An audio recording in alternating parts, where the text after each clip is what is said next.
আজ আমি আপনাদের সামনে দাঁড়িয়ে কথা বলতেছি, আমি যদি মারা যাই তাহলে মাইকে ঘোষণা হবে আব্দুল্লাহ চলে গেছে, দুনিয়াতে নাই। অথচ আমার হাত, আমার পা, আমার চুল, আমার নাক, আমার মুখ সব কিছুই আছে। তারপরও মানুষ বলতেছে আমি নাকি চলে গেছি। তার মানে আমি এতক্ষণ যে কথা বলছিলাম, তো আমার ভিতরে একটা রূহ ছিল, ওই রূহটা আমার ভিতর থেকে চলে যাবে। ওই রূহটা যেখানে যাবে সেখানে বিচার হবে। ওই রূহটা যেখানে গেছে সেখানে বিচার হবে। অতএব বিচার সত্য, অতএব কিয়ামত সত্য, পরকাল সত্য। যে আল্লাহ আপনাকে প্রথমবার বানিয়েছে তার জন্য দ্বিতীয়বার বানানো সহজ। তাই বুদ্ধিমত্তার পরিচয় দিন, নিজের জন্য কিছু করুন, নিজের স্বার্থ বুঝতে শিখুন, স্বার্থপর হয়ে নিজের জন্য কিছু করুন। সন্তান সন্ততি মানুষজন বাড়িঘর অনেক করেছেন, এবার একটু পরকাল কিয়ামতে নিজের জন্য কি নিয়ে যাচ্ছেন তা একটু দেখুন। এই জন্যই কিন্তু আল্লাহ আপনাকে সৃষ্টি করেছে, ওমা খালাকতুল জিন্না ওয়াল ইনসা ইল্লা লিয়াবুদুন। মানুষ এবং জিনকে সৃষ্টি করেছি শুধু আমার ইবাদত করার জন্য। সকাল থেকে সন্ধ্যা পর্যন্ত, জন্ম থেকে মৃত্যু পর্যন্ত মানুষ শুধু আমার ইবাদত করবে, আমার জিকির আজকার করবে, আমার তাসবিহ তাহলিল করবে, এটাই মানুষের কাজ। তাহলে খাওয়া দাওয়া, চাকরি বাকরি, বেঁচে থাকতে খাওয়া লাগে তাই খাবে।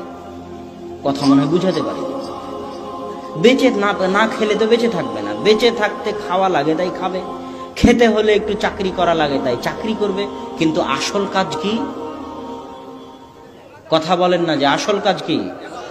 ইবাদত করা। আসল কাজ এই চাকরি বাকরি, জমি জায়গা, এগুলো আসল কাজ নয়। এগুলো বাঁচতে হবে তাই করতেছেন, না হলে মরে যাবেন দুনিয়াতে। বাঁচতে হবে তাই করতেছেন। আসল কাজ হচ্ছে ইবাদত করা, আসল কাজ জিকির আজকার করা। কিন্তু আল্লাহ জানে দুনিয়ার মানুষ 24 ঘন্টা আল্লাহর জিকির আজকার করতে পারবে না। মুসা আলাইহিস সালাম জানতেন দুনিয়ার মানুষ 24 ঘন্টা 50 ওয়াক্ত সালাত আদায় করতে পারবে না। এই জন্য আল্লাহ বলেছেন ওয়া আকিমিস সালাতা লিযিকরি। দুনিয়ার মানুষ আমি জানি তোমরা 24 ঘন্টা পারবে না, তবে অন্তত পক্ষে, নিম্ন পক্ষে, যে কোনো মূল্যে সারাদিনে 5 বার আমি আল্লাহ আমাকে স্মরণ করিও। আল্লাহু আকবার। স্মরণ করলে আল্লাহর কোনো উপকার আছে তা নয়, স্মরণ করলে আপনারই উপকার আছে। আজকে আমাদের আলোচনার যেটা মূল বিষয়বস্তু, সেটা হচ্ছে আপনি যা করেন না কেন আপনারই উপকার। স্মরণও যদি করেন তো আপনারই উপকার।